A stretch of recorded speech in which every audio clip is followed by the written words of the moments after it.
진짜 부자가 되려면 지글지글러의 정상에서 만납시다. 앤서니 라빈스의 내 안에 잠든 거인을 깨우라와 같은 책들은 아무것도 모르는 나에게 마음속 변화를 일으키게 만들고 내면의 중요성에 대해 깨닫게 만든 책이다. 외부 상황과는 상관없이 나 자신이 믿고 노력한다면 성공할 수 있다. 이런 이야기는 분명히 뜬구름 잡기식의 이야기지만 그런 것이라도 믿고 따른다면 내 인생에서 긍정적인 변화가 생긴다. 다만 무엇인가 조금은 아쉽게 느껴지는 것이 사실이다. 부자가 어떤 식으로 살고 그들은 어떻게 지금과 같은 부자가 되었는지에 대한 구체적인 언급은 없다는 것이 가장 아쉬웠다. 열렬히 희망하고 강렬히 바라고 노력하면 생각지도 못한 부가 나에게 다가온다는 이야기는 읽을 때는 뜨거운 마음에 들뜬다.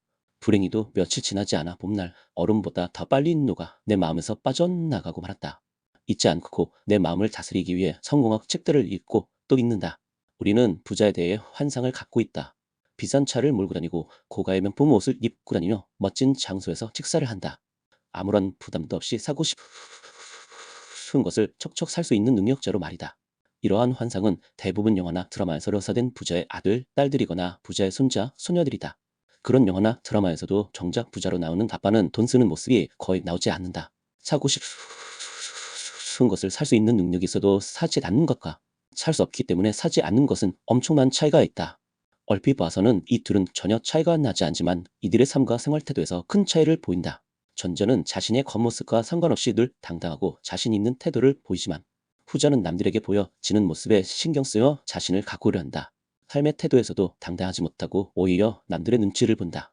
우리는 다들 진짜 부자가 아니라 부자로 보이는 사람들에게 현혹되어 부자를 갈구한다. 진짜 부자들은 남들의 눈을 의식하며 지출하지 않는다. 자신이 써야 할 곳에는 아낌없이 쓰지만 그 외는 허투루 쓰지 않는다. 사소한 동전도 챙기는 모습이 바로 진짜 부자의 전형적인 모습이다. 오히려 검소한 생활이 몸에 밴 사람들이다. 자신들의 품위 유지를 위해 부자로 보이고 싶은 사람들은 끊임없이 지출을 해야만 한다. 일반 사람들에 비해 틀림없이 많은 수입을 벌지만 감당하지 못할 정도로 많은 지출로 인해 자신의 수입이 끊기면 품위 유지는커녕 생활마저 힘들어진다.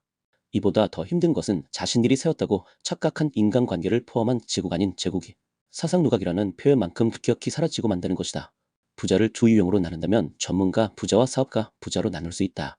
전문가 부자들이 부자로 보이고 싶어하는 부자들인 경우가 많다. 전문가라는 타이틀은 남들에게 보이는 면을 중시하는 직업이다. 많은 돈을 쓸 수밖에 없어 지출이 수입을 거의 상쇄하거나 전문가라는 직함을 잃으며 그나마 유지되는 수입도 끊겨 부가 흔적도 없이 사라질 수 있는 위험이 존재한다. 반대로 사업가 부자들은 마이너스. 여기서 말하는 사업가 부자는 우리가 TV에서 보는 대기업 사업가가 아니다. 마이너스. 굳이 자신들을 잘 꾸밀 필요도 없고 자신이 돈을 많이 번다고 알릴 필요도 없다.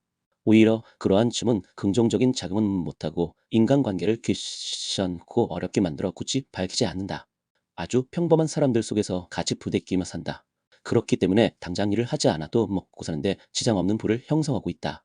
우리들은 대부분 부자로 보이고 싶은 부자를 꿈꾼다. 굳이 부자로 보일 필요가 없는 주변의 부자들은 신경도 쓰지 않고 있다. 내가 부자가 되지 못하는 이유는 바로 부자로 보이고 싶은 부자가 되려고 하기 때문이다. 남들에게 보여야 하기 때문에 능력에 맞지 않은 주택을 구입하거나 전세로 살고 남들의 눈을 의식하여 멋진 자동차를 구입한다. 자신의 능력은 전혀 고려하지 않고 말이다. 최소한 자신의 능력보다는 한 단계 밑의 생활을 해야 한다. 그동안 잉여 자본을 축적하려 투자하고 계속 키워야 한다. 이런 점이 중요한 것은 자신이 남들을 의식하지 않아도 되는 부자가 될 수 있기 때문이다. 어느 모임을 가도 자유로울 수 있고 자본의 구속에서 벗어날 수 있다. 나는 차막도 내 식구들을 위해서라며 자신을 속인다. 내 자식만큼은 일하며 지출한다. 바로 자신과 가족을 결국에는 잘못된 방향으로 가게 만든다는 사실을 깨닫지 못한다. 이런 상황은 부를 형성하기는커녕 현상 유지도 힘들고 지속적으로 추락하게 만든다. 겉멋든 부자가 되지 말아야 한다. 그들은 부자가 아니라 부자인 자 하는 역할극에 충실한 배우다. 역할극의 주인공 배역이 교체되거나 출연료가 한 달이라도 밀리거나 단역으로 밀리며 그 즉시 인기라는 것이 파도에 휩쓸리는 물과 같이 잡을 수 없다. 추락한 스타들과 같은 인물이 되고 만다. 좋아하고 그치면 되는 스타들과 달리 부자들에 대해서는 잘못된 부자관을 갖게 된다. 람보르기니 차를 몰고 와서 호텔에 데리고 가 비싼 음식을 만날 때마다 사주는 부자도 있다. 힘들고 어렵게 번 돈을 아끼지 않고 쓰는 부자가 있어. 내 주변에서 만나는 부자들은 그렇지 않은 성향과 삶의 태도를 보이고 있다. 돈을 척척 쓰는 멋있는 부자들을 만나본 적이 없다. 그런 부자들을 만나면 나도 좋겠다. 얼마나 좋은가. TV에 나오는 것과 같이 멋진 부자라니 말이다. 만날 때마다 돈을 써대는 현실에서 그런 부자들을 거의 극소수에 불과하다고 본다.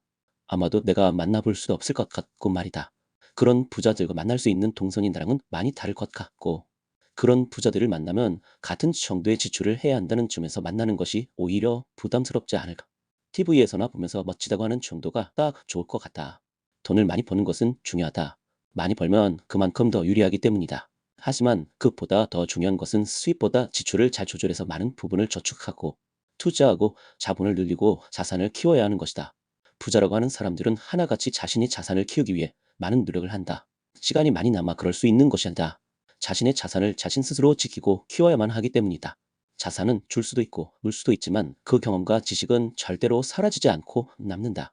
굳이 강남의 몇십 층이나 되는 빌딩의 주인이 아니더라도 내가 살고 있는 동네 주변 도로에 있는 빌딩이나 34층 되는 건물에는 하나같이 건물주들이 있다.